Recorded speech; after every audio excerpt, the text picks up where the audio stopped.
పితృకార్యాలను గనక మనం మర్చిపోతే చేయకుండా ఏమవుతుంది గురుగారు? పితృ కార్యక్రమాలు చేయాలని మనకు శాస్త్రం చెప్పబడి ఉందమ్మా. పితృ కార్యక్రమాలు కనుక చెయ్యలేకపోతే ఆ పితృదేవతలు ఆకలి దప్పులతో అలమటిస్తూ ఉంటుంటారు.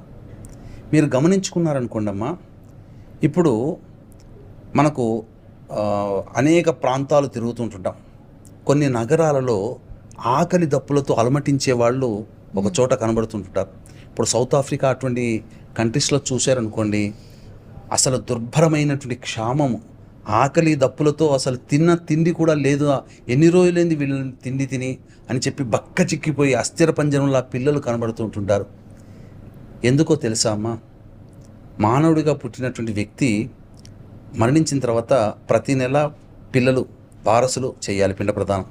తర్వాత మరణించినటువంటి తిథిని గుర్తుపెట్టుకొని, చాలామంది ఇక్కడ తప్పు చేస్తున్నటువంటిది ఏంటంటే డేట్ని గుర్తుపెట్టుకుంటున్నారు. ఆ